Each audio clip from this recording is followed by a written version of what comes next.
Let's try this again.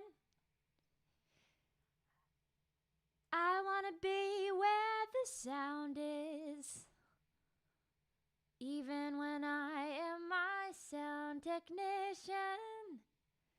Actually, I have a little bit of help. Thank goodness from my boyfriend who's good at all the tech stuff. I thought I had it set up right, but I think I missed a very key part, which was turning the audio on. Hello, people. Hi, Jared. Thank you so much for being here, for bearing with me. I told you I would not go far. So you missed like everything that I said. That must have been absolutely hilarious, right? Maybe not hilarious. Maybe semi-funny. And I have to thank a couple folks who were very kind to send some tips over via YouTube. That is so nice of you. And you couldn't even hear me. And so that's just very nice of you. I never thought anybody would tip me without hearing me. Maybe I should go on mute again. No, really, no. I very much appreciate it. That's very thoughtful of you. All right, we're here. Hello, Michael. Hello, Vulture. Hi, Ranjoy. Hi, Alonzo. Hello, Connor. Hello, Matthew. Eric. Fire emoji. What is up, Facebook peeps? Who is in the house? So I'm going to have to do that whole intro again because I had something planned and it's like, y'all couldn't hear me. So let me pull up the chat on Facebook. Like I said, usually this is the Grace Kelly Technology Show. I know it's not what you signed up for. It's not what I signed up for either. It's amazing what this pandemic has brought about, including musicians becoming their own audio engineers. But actually, really great learning curve, even though it can be very frustrating sometimes.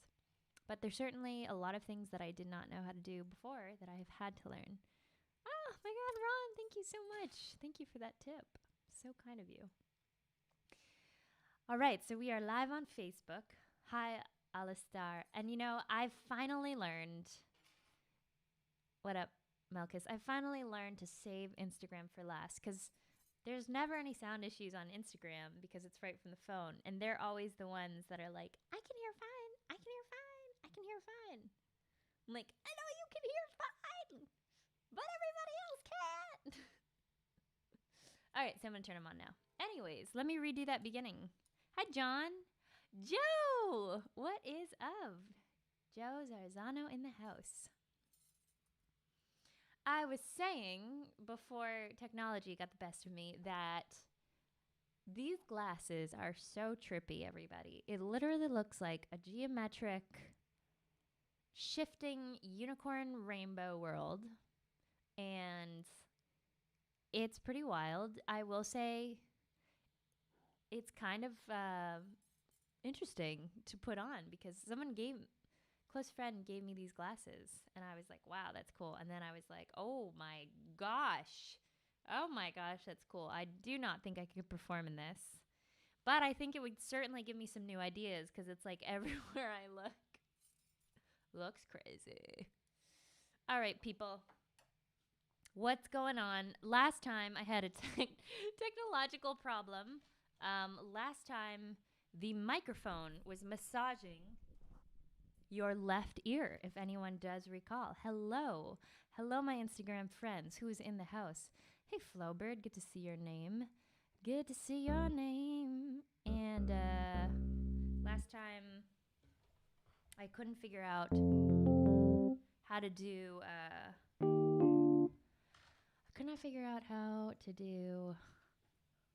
Stereo miking. I honestly don't know what. Nothing changed. Nothing changed, but it's working fine today. So I think the computer has its own vibe. You know what I'm saying? John, would love to see you at the Jazz Kitchen on Indianapolis. Ooh, that sounds really great fun. This is the longest I've ever been home, everyone. I'm supposed to be in England right now. It's super weird, like looking at my calendar. It's really weird looking at my calendar and being like, I probably would have, I'd be like in a completely different setting right now. I'd be here, I'd be there. And then I have to delete them off the calendar so I don't get confused of where I'm supposed to be, where and when. And there are a couple shows that are still going to happen in Massachusetts, but unfortunately, the venues are putting them on without audiences, which I think actually it is fortunate because that's the safest way to go. The other ones just full on had to reschedule until we don't know when, but I think, a couple of the venues are going to do private recording concerts that will then get streamed later, which I'll let you all know when that happens. So let me, I was going to shut this down.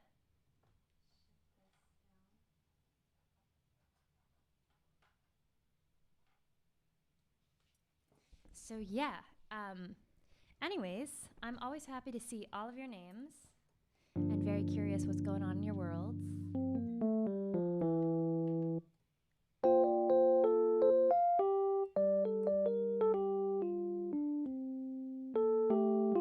And for anybody who is already biting at the bit asking saxophone questions, I have very exciting news for you, which is myself and my dear friend Jay Metcalf, who has extraordinary knowledge about the saxophone. We are going to be doing an Instagram live tomorrow at 10 a.m. ET. So if you want to nerd out with us about all saxophone things, be there on my Instagram, 10 a.m. ET. Jay's going to call in. We're going to nerd out for like 45 minutes about whatever y'all want to know. And if you have been dying to ask your saxophone questions that I have not answered, definitely be at this session because not only can I give you my answer, but Jay is so good at teaching a lot about saxophone and equipment and is very good at like breaking down exercises. He interviewed me at NAMM last year and featured me on his YouTube channel. And I just love the way that he teaches in his videos, and I think y'all are gonna enjoy it. Hey Bill, what's up? Terry, it's my pleasure. If you are always wondering why I'm wearing jean shorts, because I know you can now see it because I changed the angle, it's because they are the most comfortable, and I think they look pretty good. Like jean shorts in general, not just jean shorts on me, although I don't know, like they look pretty good. I kid. Get a little pat on the back, you know. I'm rocking my jean shorts. What can I say? I think I am. If I'm not, let me be in my own world.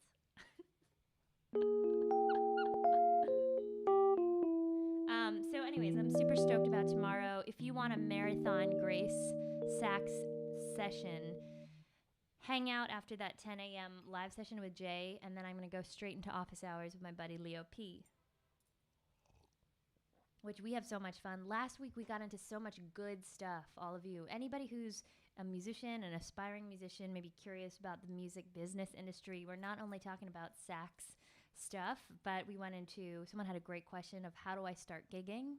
So we both gave our answers on that, which sometimes our answers are very, very opposite and different. Sometimes they really align, and that's one of the things that I love about having other, working with other people and having guests on. We went into questions of how long have you been playing saxophone? What's the best saxophone for me to buy if I'm going to start out?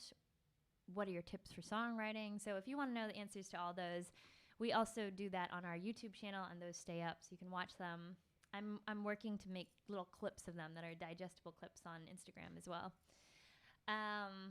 Hey, Marcus. Hi, Andrew. So good to see your name. This is so awesome. Okay, everybody. So tell me a little bit about your week, because it's been a week since we saw each other. Bananas. I cannot believe how fast time is going. But I want to know if anything exciting happened this week, or if anything not exciting happened this week. Basically, tell me about your life, whatever you care to share. No judgment there. If you feel like every day's the same day, if you feel like you're losing your mind, no, you're not alone. I've lost all sense of time.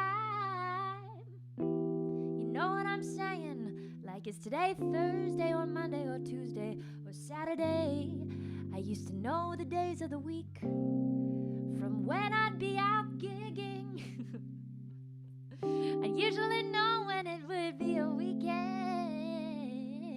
'cause I'd be partying with you. But now I don't really know. I just go with the flow. There we go. Gotta end that on a major chord, right? Can I see some hearts? Does anyone like that? I have a feeling that maybe in some of these hangouts, y'all just like, oh, okay, Instagram's awake. I'm like, nobody hearted. I feel so alone. I have a feeling that maybe y'all are getting used to this style of the hangouts where you just put my voice on, right? And you're just like working on some stuff because you know that we just chillin'. Okay, but anyways, I will actually sing some of your answers. So tell me what's going on in your life. Oh my god.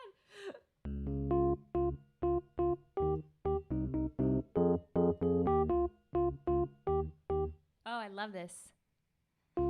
Connor Gunn is saying, I literally wake up in the morning and listen to Fish and Chips. All right. I love that. Oh, I'm so sorry, Connor. I'm sending all my love and prayer to you and your friend. Oh, that's awful. Yeah, sending you all the vibes, the good vibes, the love, the prayers. Ooh, Julia says, that is exactly what I'm doing. I've had a stressful week, and I figure this is the perfect way to make it to 5. Oh, Julia.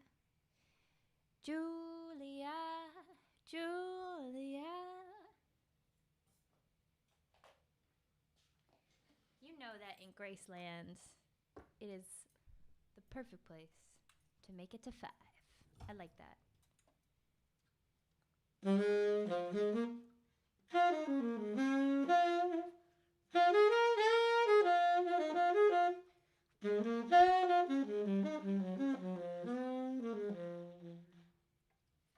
Oh, I love we got some inner chat going too. Doug is saying, be a great road trip for us, John. Y'all, I can't wait till we all get to be in one place together. It's gonna feel good, right?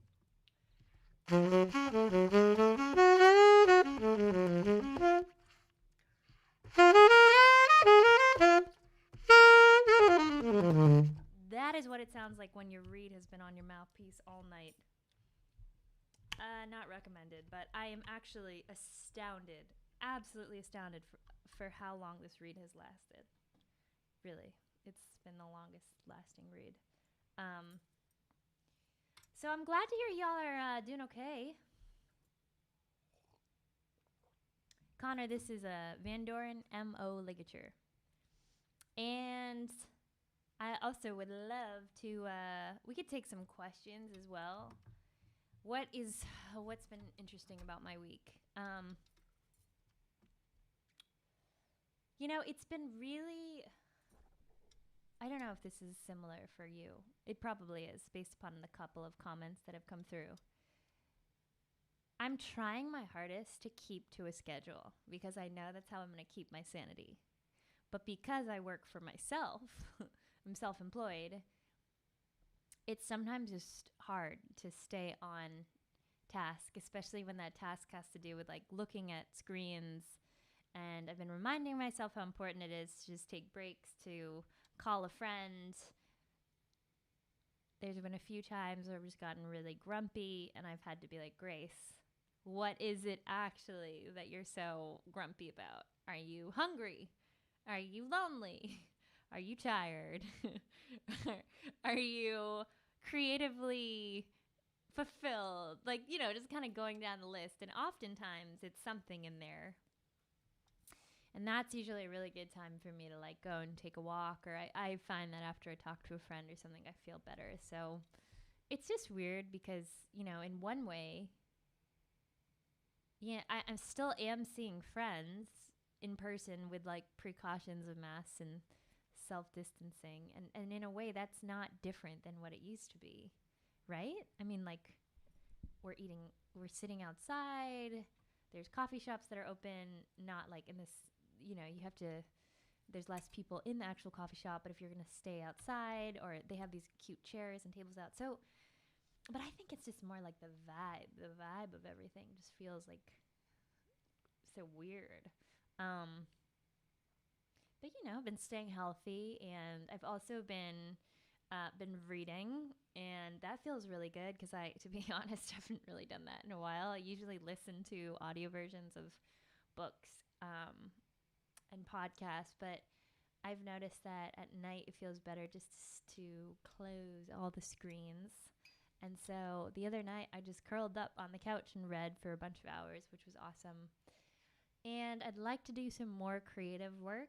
I think some days I'm not feeling as inspired, to be perfectly honest, because I'm not used to making music alone. And it just hasn't, besides the collaborations with Leo, where it's like a burst of energy when we're together, because it's just having someone else there to riff off of. It's like the flow just comes back. It's like its own cool thing and its own challenge to make a deadline for myself as far as like creative music. I think when I'm going to walk into a situation where I have a rehearsal or with my band, I know it's going down. So I like come with all that stuff prepared. But it's almost like with a longer timeline. I've these days been trying to literally put in my calendar, like, you're going to do these hours of just knocking this, working on this song or like working on this project.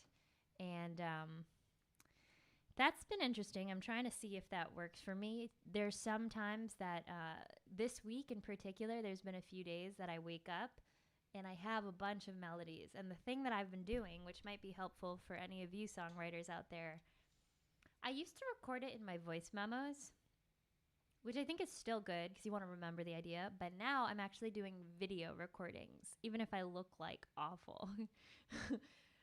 But I think it's just easier. And I have a saved album on my phone, which is called New Songs. And I think it might actually be easier for me to sift through all the different melodic ideas by video, because I can like look at, I don't know, like be reminded of where I am, close, date, and just like find an idea faster.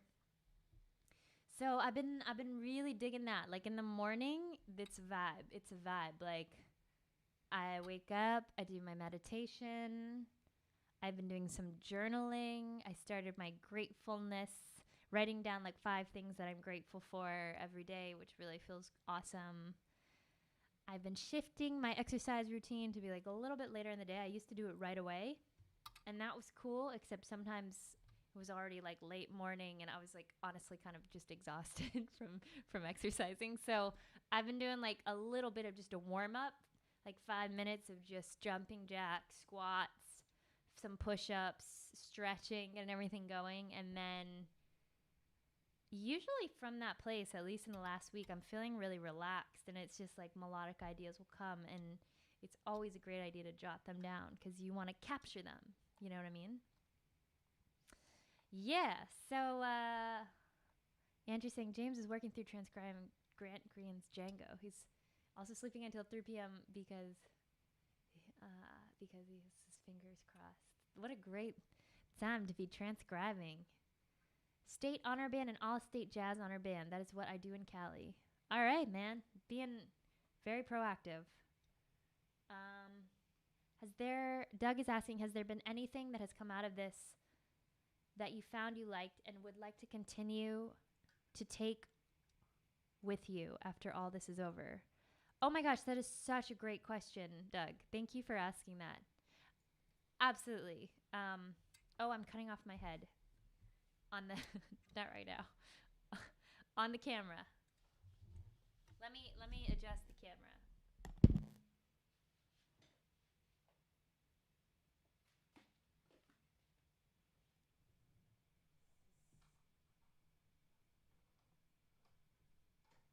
That was definitely just a big zoom of my chest on Instagram.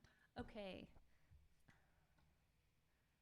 Yeah, so I really love that question from Doug. Um,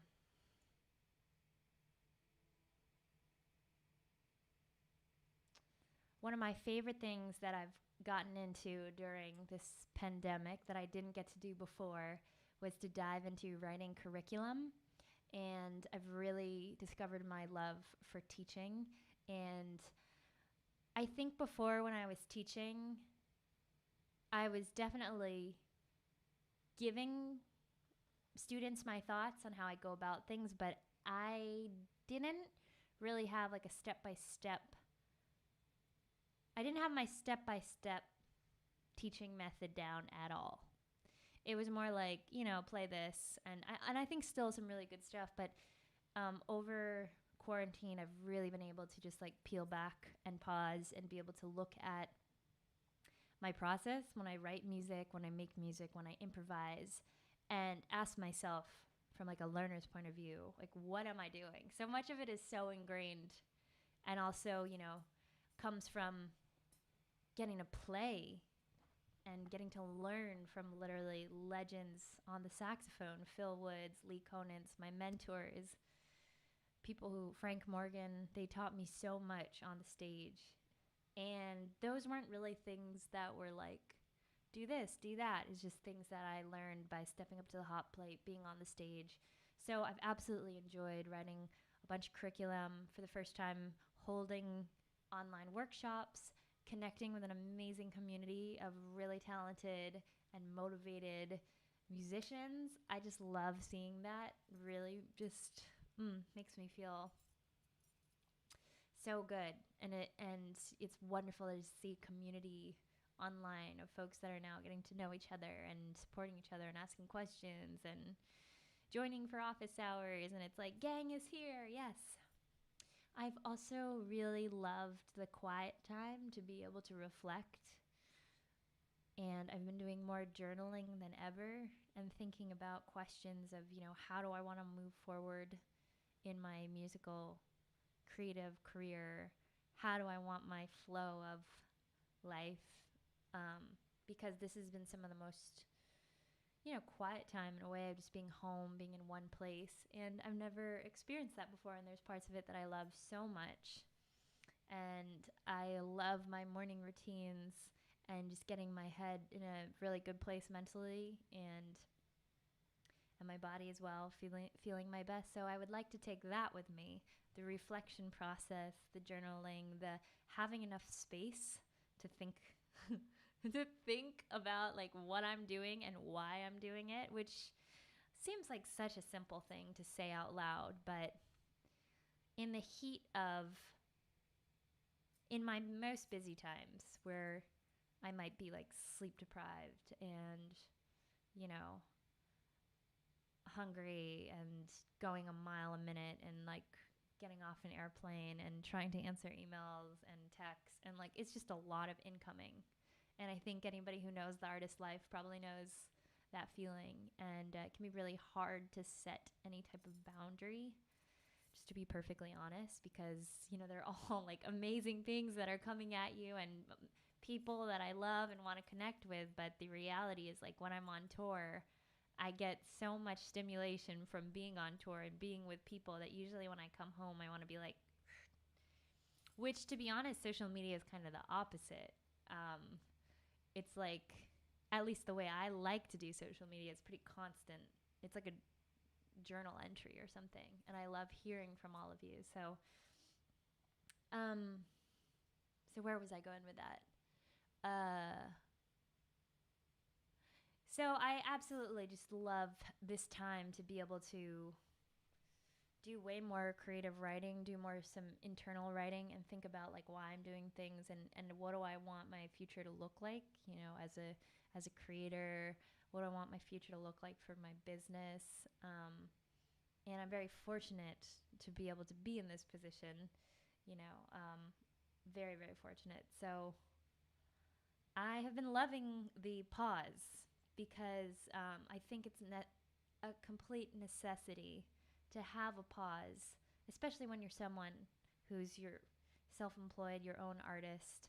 You're like leading the train, you're leading your team, you're really creating something from nothing, right? It's really not like there's a regular framework built in or a time that I like come into work and or like uh, it's a very different flow, and it's been great to get some more clarity and some more clarity of like my vision, my artistic vision, and how I want to push forward, and also super educational to know how I can connect with all of you online.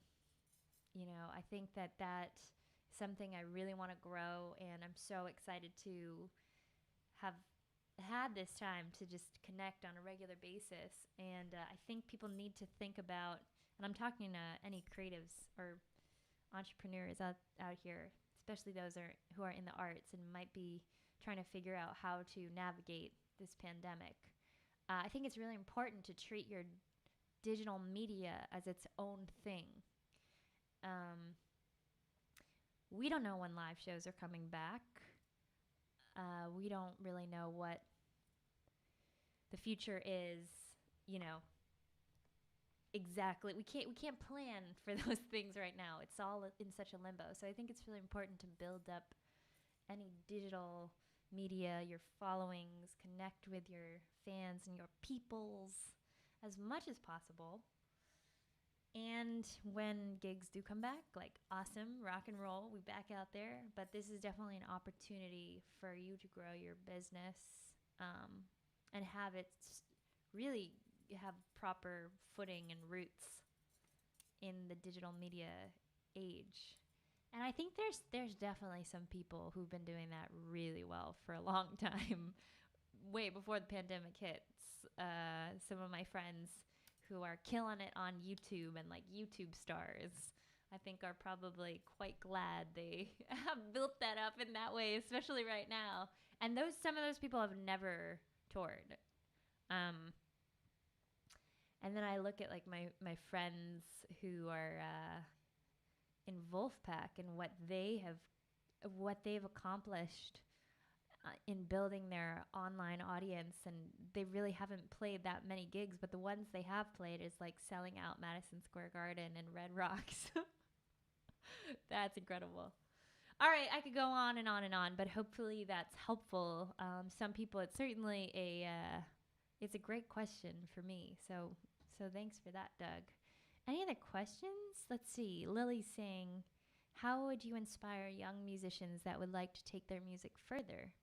I'm a bass clarinet player in the 7th grade. Oh my gosh, absolutely love that you are asking that question, Lily.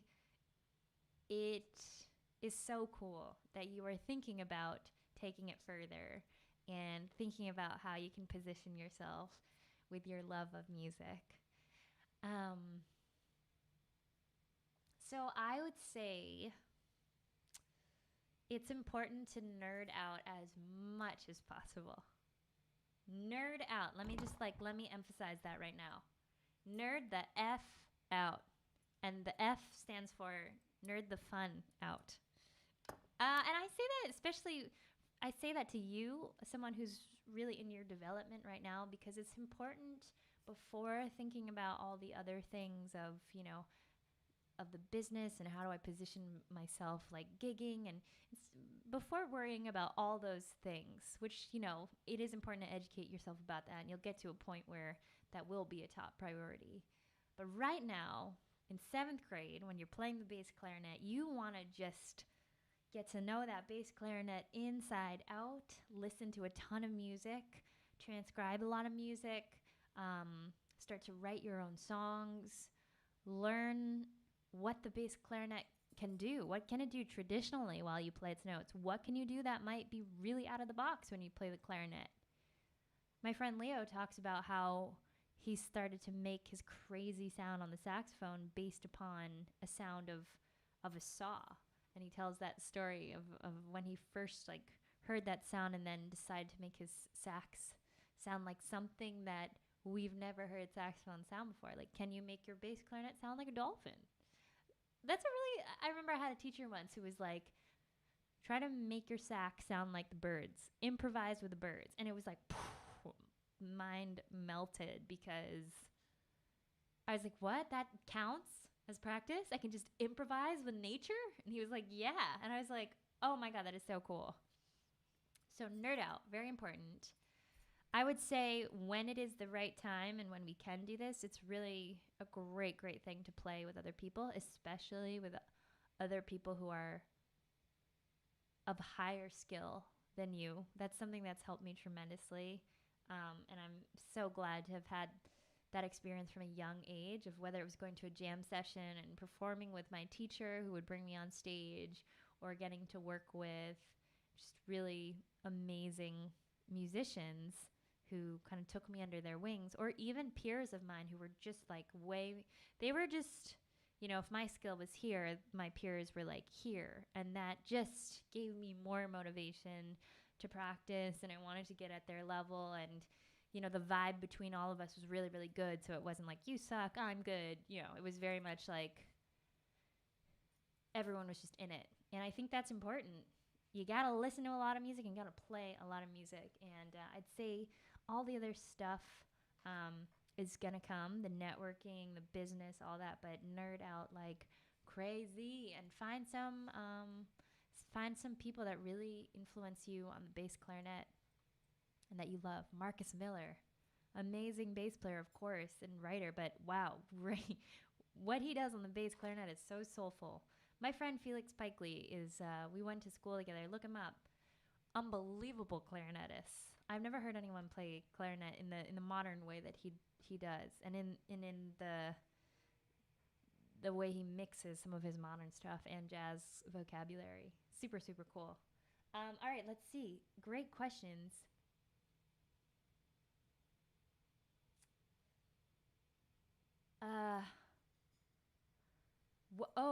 Okay. Flo Bird is saying, what is my favorite song / album at the moment? Love your work. Thank you. Thanks so much. This is probably not what you expect to come out of my mouth, but I was not hip to the DJ Black Coffee until recently. Black Coffee, drinking my coffee with cinnamon. I think I heard his name, but I didn't hear his music. I am currently obsessed. Obsessed. There is a song with Usher that is so gosh darn sexy. I literally have been working out, and of course right now I can't even, let me just look up the name of the song, because sometimes when I'm listening to songs, especially with oh, it's called La La La. I should have known. The song's called La La La. Have you guys heard it? Sometimes when I hear a voice as sexy as Usher's, I can't even listen to the lyrics. He's like,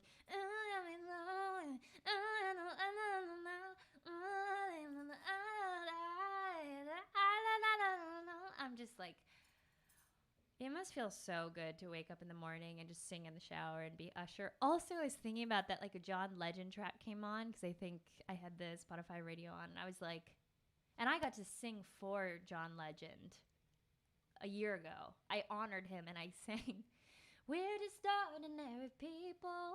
And I was so nervous. It was crazy. It was like, oh, it was for this really big event, and he was sitting at the table right in front of me. And then I sang, and at the end, he stood up and he blew me a kiss. It is so nerve-wracking to sing someone's song, especially someone like John Legend, in front of him. I'm so nervous. But that was like the ultimate compliment. But anyways, I was like, wow, it must feel great to be John Legend and just like sing in the shower. And I wonder if his family loves that or if they're just like, meh. Honey, can you turn it down? You're being a little loud. Your voice doesn't. John, honey, can you? Especially because that couple is like Hollywood,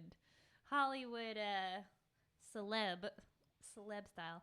So, anyways, I really dig that Usher Black Coffee La La La. I think what I really like about what I've been hearing from Black Coffee is like it's got that super awesome beat and it's got even some like EDM sounding synths, but he really brings his South African vibes into it. And like some of the guitar riffs is just like makes you want to boogie.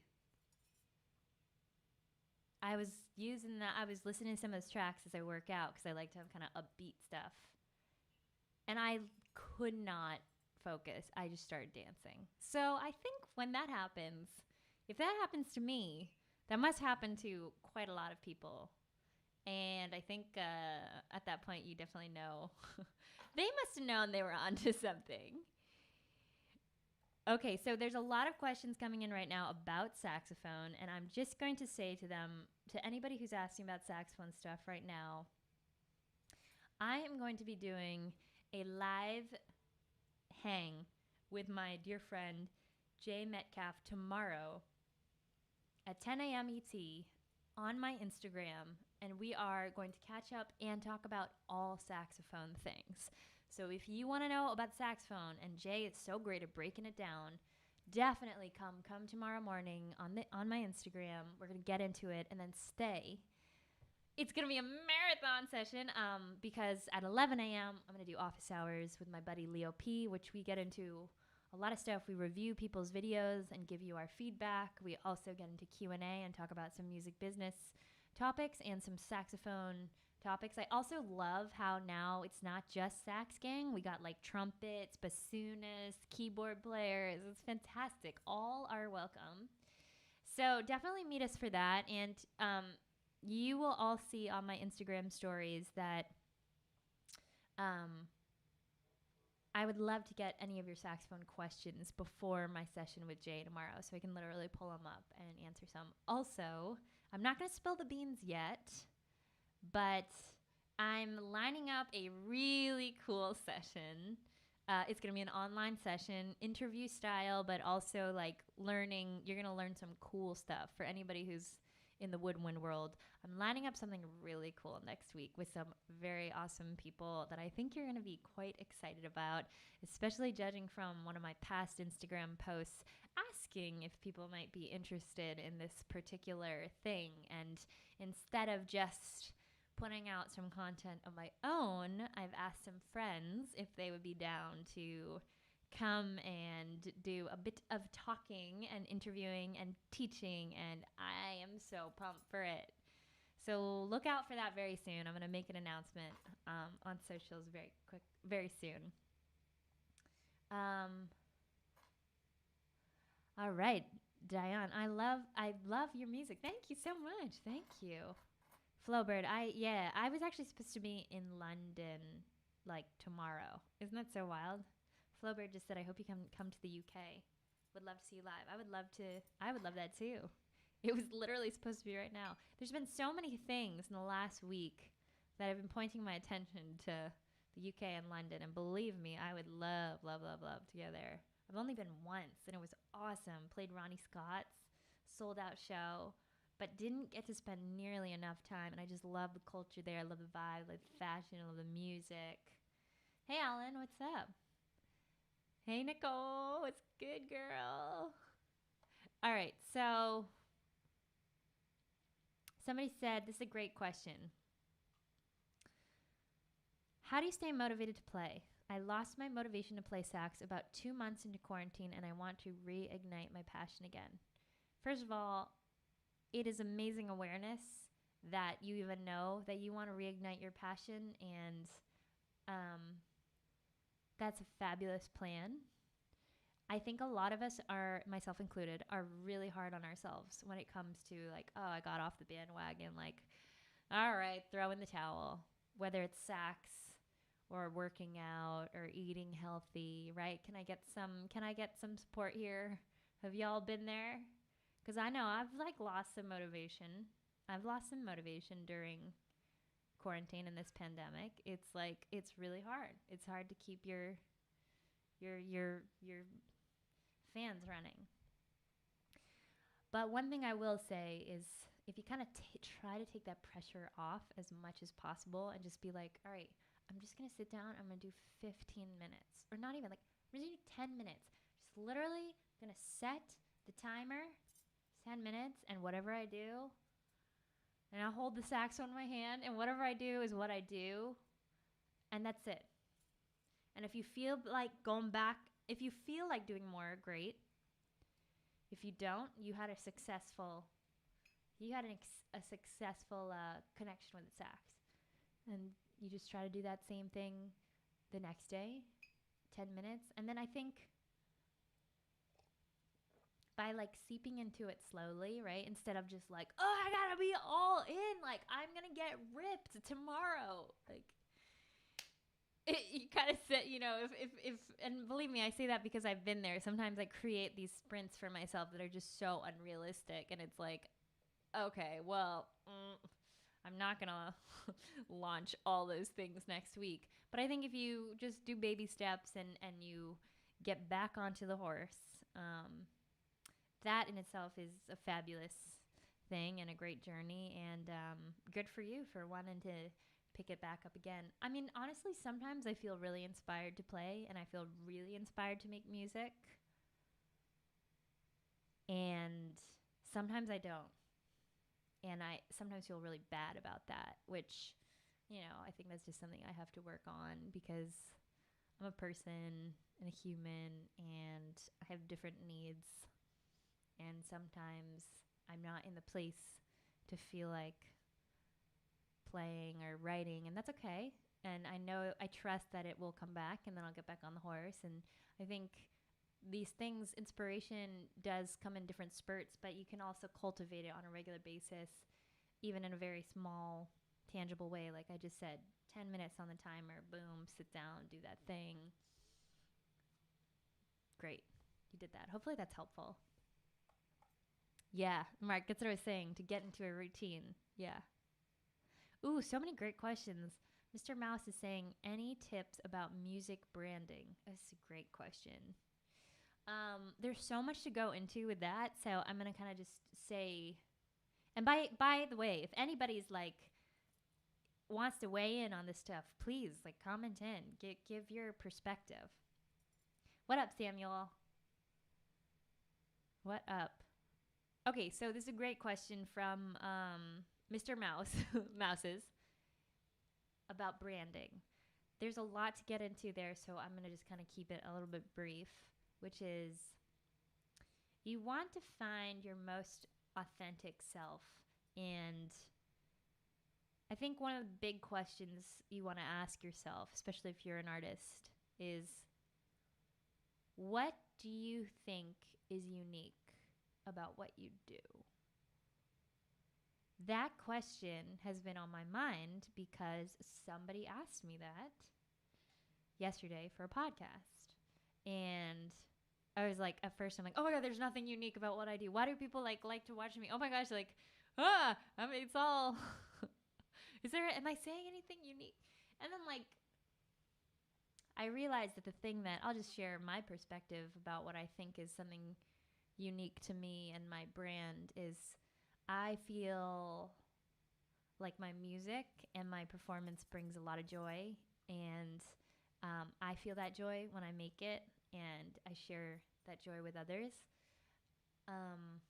My favorite part about performing live is the moment that I get to walk out to the audience and dance and look at someone in the eye, and oftentimes I will see that person light up in some way. Their eyes light up, or they smile, or in some cases people have actually gotten up and danced with me, which is so fun and really ballsy because everyone's like looking at them, but some people just get super into it.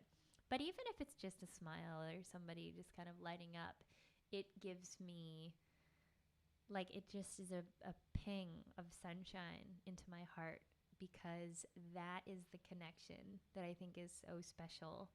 And I think that's connection that doesn't necessarily just happen with a stranger. We're talking about people I've never met, right? Who come to my shows. So I don't think I could even get to that level of connection with somebody if it weren't for music, if it weren't for being in that performance setting and surrendering, literally like surrendering to the moment and being like, hi, will you play? And I think my brand and my music brings a lot of play. And one of my goals for my live show is to allow people to free themselves and to get back into that joyful, playful state.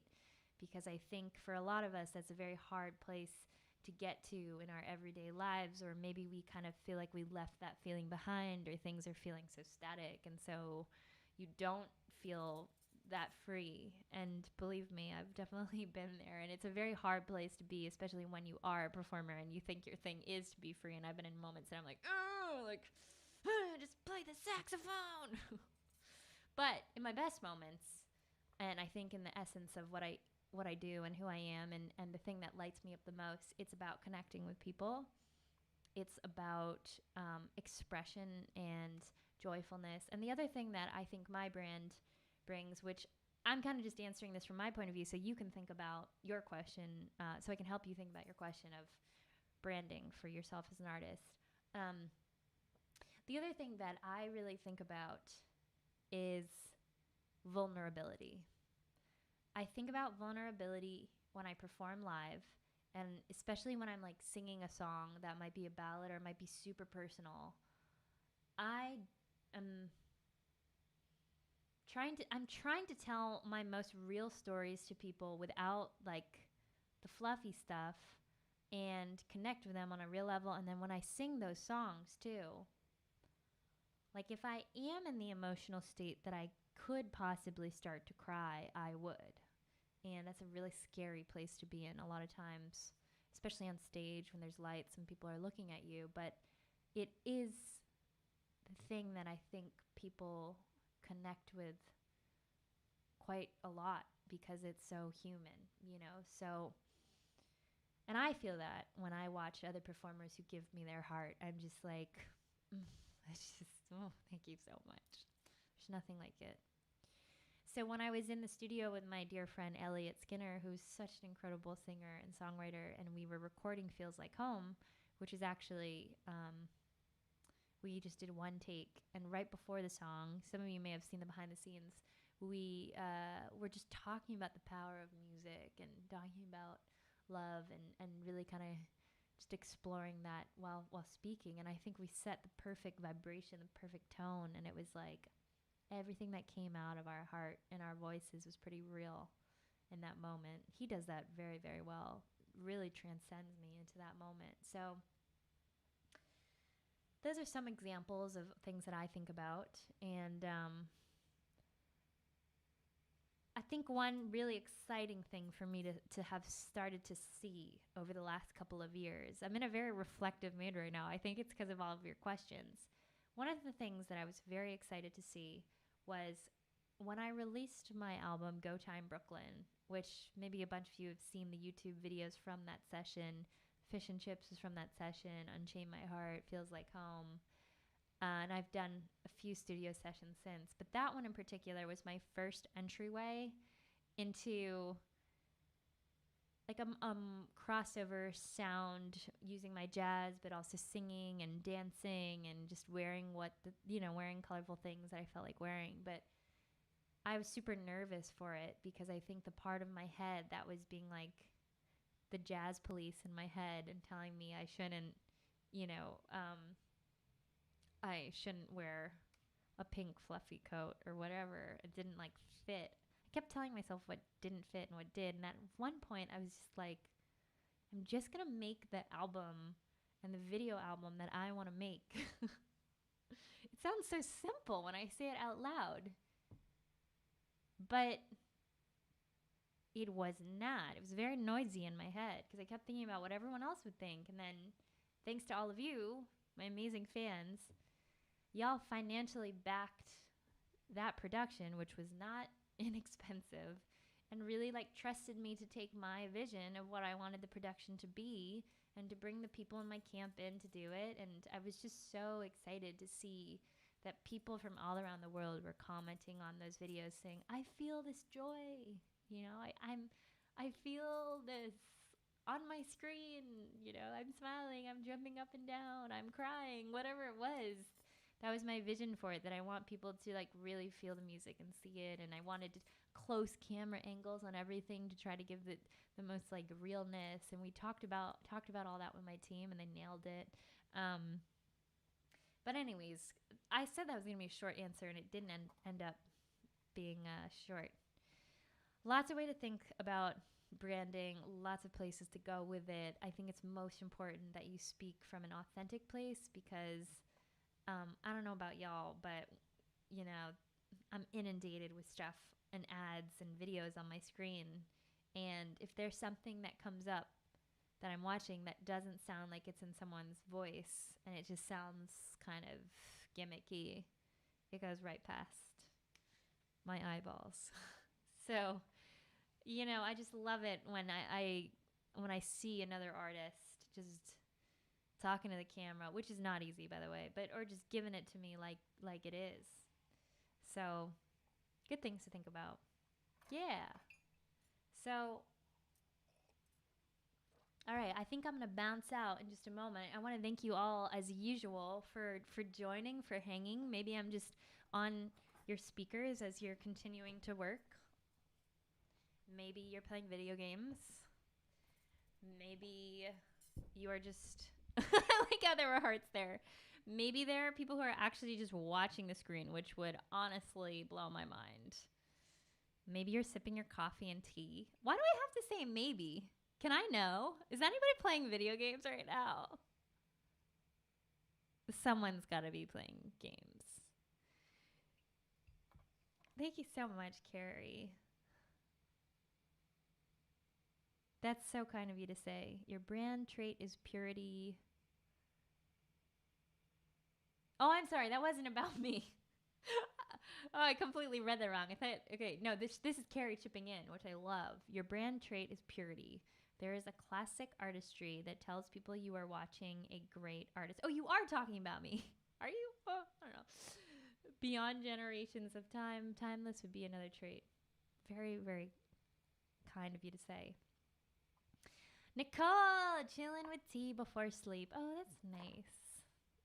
Sending much love to you.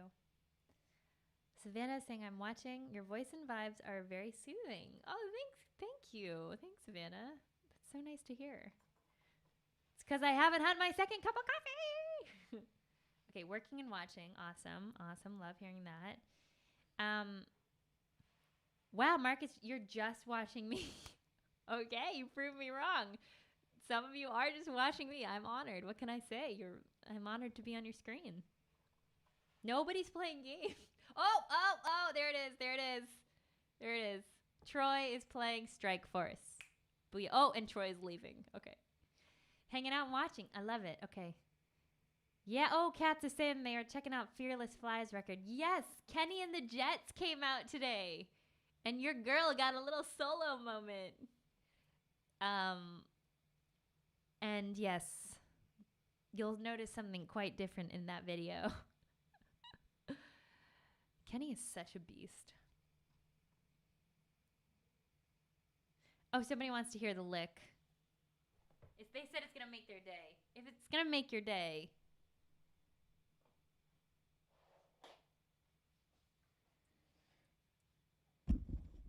Then that's a win.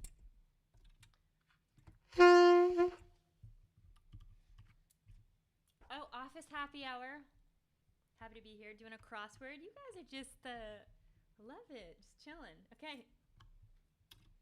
Are you ready, JM Cuber?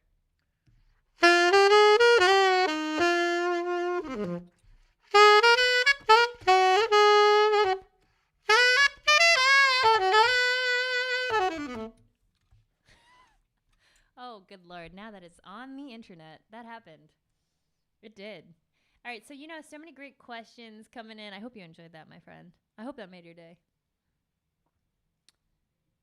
And I'm just going to take note of some of the questions for our next hangout. And remember, join me tomorrow. It's going to be dope. Dope.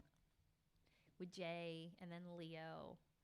People are having, okay, they got sax questions. As someone is getting better at their instrument day to day, what's your tricks for getting gigs? Ooh, BIGTOR. Great question. Sorry, I missed that a little while ago. Leo and myself actually covered that about our process for getting gigs and things you can start doing in our past office hours. So you can check out that YouTube vid.